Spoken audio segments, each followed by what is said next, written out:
Order! Order! You are an incorrigible delinquent at times. Behave yourself, man!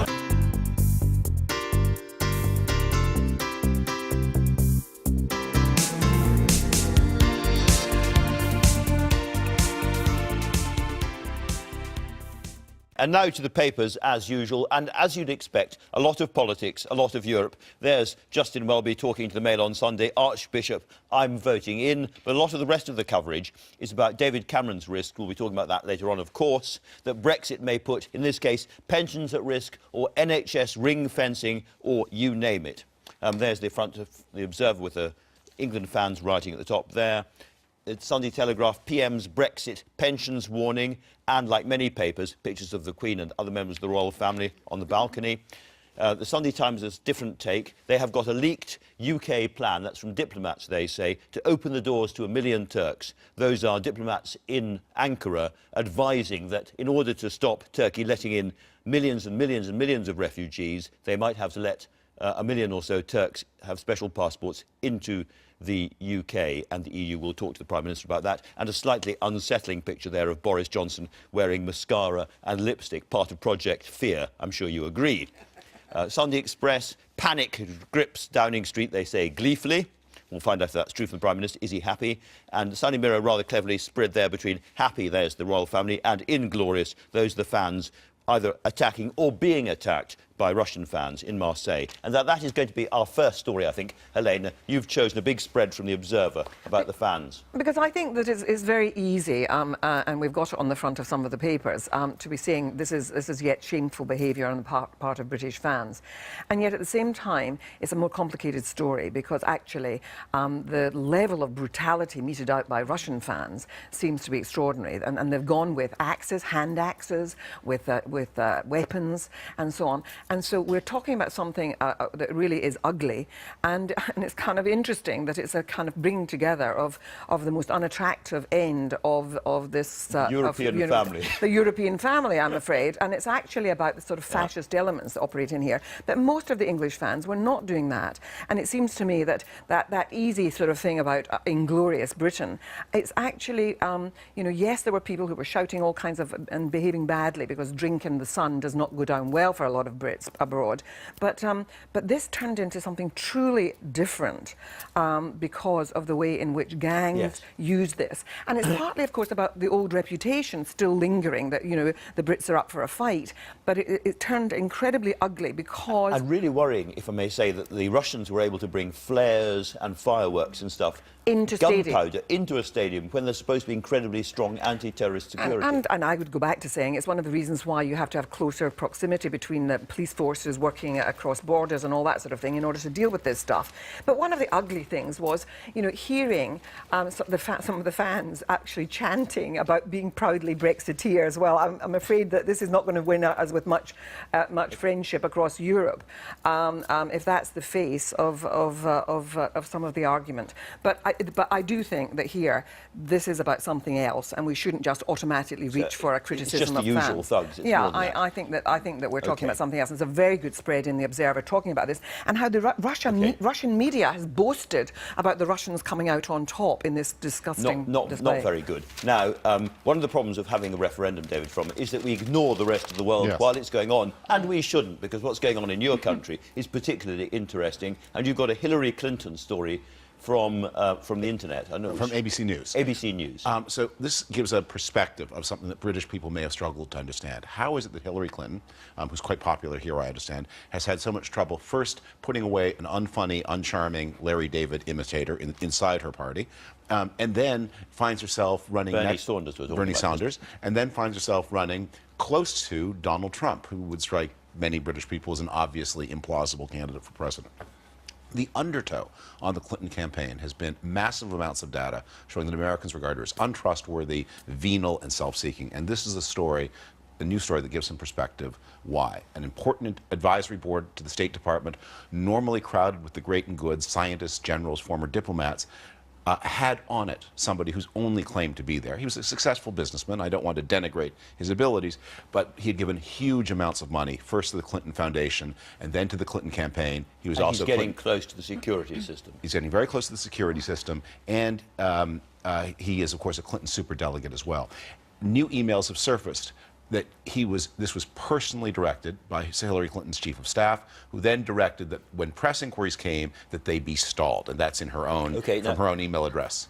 David, you're a Republican. You've been a Republican commentator for a very long time. So would you prefer to see Donald Trump beat Hillary Clinton or not? I don't tend not to answer that question because my preferences get in the way of pointing out to what is important here. But supposing you do want to see Hillary Clinton win, this is the reason why it's so hard for her. This is her big negative. Like and it's a data point. It's not me saying this.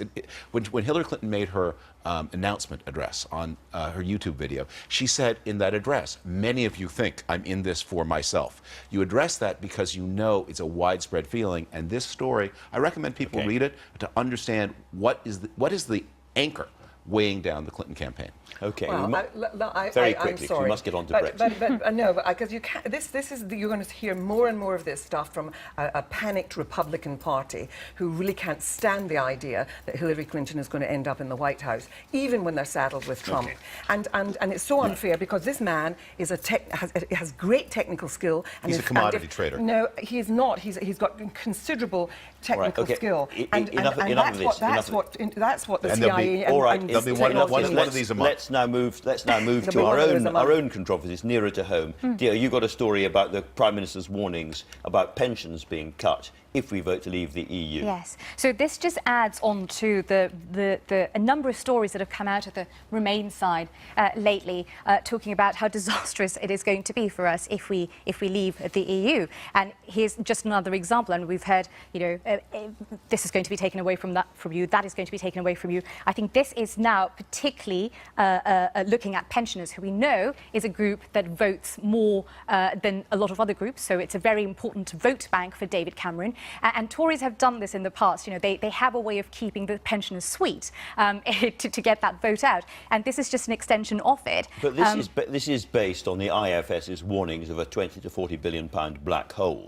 And therefore, some difficult decisions will have to be taken. Well, I think you're a Brexit supporter yourself. I certainly am a Brexit supporter myself, even though Taxpayers Alliance doesn't take a view on this. But this is the thing, these are all economics is speculative on both sides. These are all predictions, and economists do get them wrong. And I don't blame them for getting it wrong. These are hard predictions to get right. What I do blame them for is claiming that this is unchallengeable, this is infallible, which it isn't. So here we have a situation where David Cameron seems to be saying, if it happens that we have an economic disaster, we can't be sure that we can protect you pensioners from what comes from it. But again, that's speculative. That's a fair thing to say in a sense, because it's about likelihoods, isn't it? It's about percentages. Well, yes, but you can also raise the question, well, why isn't it also a question of priorities for David Cameron? If he thinks that pensioners' benefits should remain, he'll still be in government, or some form of it will still be in government. The Conservative Party, presumably, will still be in government. If they've won this election on that mandate, why can't they stand strong and say that this is something that we are going to protect if they think that that's what people want them to do? Dia, this is the problem for those who want to leave Europe, is that you don't have any serious economists on your side.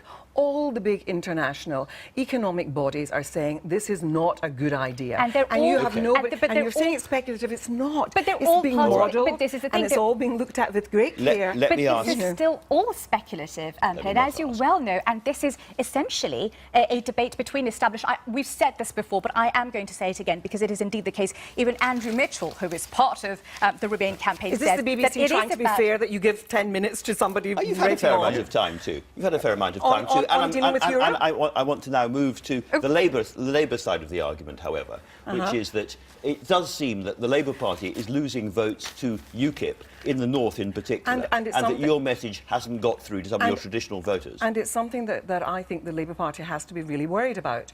And of course, in many places where in fact there aren't even immigrants, people are fearing the idea that the future of their children is going to be affected by immigration in places where there are very, very few people from anywhere else in Europe or abroad. But the point about it is that a rather nasty campaign has caught public attention, so that people think that their ills are about immigration rather than being about a government that has made choices on austerity, which has greatly affected the lives of families that are not well off. Can you not think that gee, if people are that upset about migration, maybe we should listen to them?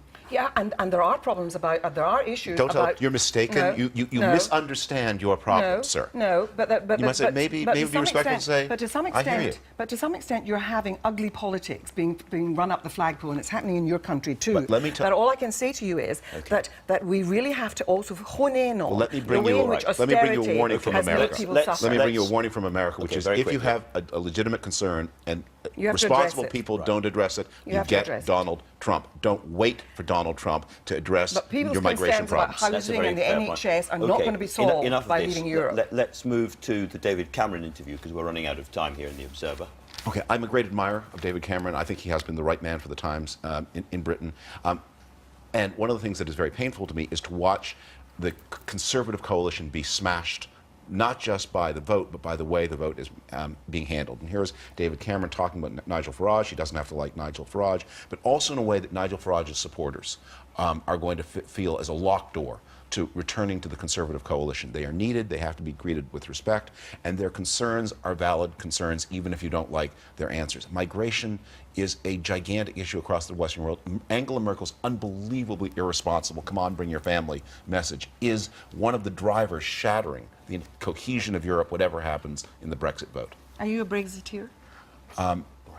It's very hard for an American to enter into this debate. From an American point of view, America's always wanted to see the cohesion of Europe to be a stronger and more reliable friend. But you know, obviously, British people are going to have this integrity of British democracy close to their heart. I would just say just one more thing, just quickly. No, don't, please. I'm sorry, because we've had this same argument going on and on and on. Right. We have to review the papers as well. Sure. And there's an interview with Boris Johnson Yeah. in the Sunday Times magazine there that I was hoping you were going to mention. Yeah, absolutely. So this is quite an interesting interview that Tim Shipman's done on the Sunday Telegraph magazine of Boris Johnson, and it puts to him questions like, well, you are part of the establishment as well, you know, having been to Eton and Oxford, if that's the definition of establishment. But then, you know, let's not forget that there's Cameron and Osborne on the other side as well, who are also very much part of that same group. What's rival sort of, establishments. well, I suppose so. But what was really interesting here is when asked whether he regrets saying anything in the past, I thought Boris Johnson gave quite a candid answer. He said, I don't. I'm trying to tell it exactly as I see it. I think people know that I will sometimes say things that can be misconstrued. I have to try to be as faithful to what I think as I possibly can. That has got me into a lot of trouble and also got me out of it again. I thought that was quite candid. And to say that... Because we all laugh at him, I guess. Because we all think, well, he will idea. sometimes say things which are not scripted and he will get into trouble for that. But hey, you know, that's who he is. At least we see a little bit of who he actually is. All right. Our last story, I'm afraid, because we have run out of time. Well, I just think Justin that we've had Welby. a very important intervention by Justin Welby, the Archbishop of Canterbury, where he says that, of course, migration is a major concern. We all agree. Yes, he says Brexit will hit the economy, and we should know that. And he says, yes, the EU needs reform, and again, we probably all agree, but the referendum is about so much more. It's a vote for peace, stability and values that we fought for in 2 world wars. And he's talking about bridge building, and that's what this is about. And we should go back to talking about the real principles behind this, which are being denigrated by those, I think, who are asking us to leave. Thank you all very much indeed. Very interesting. Time is up, says the weary ringleader. I've been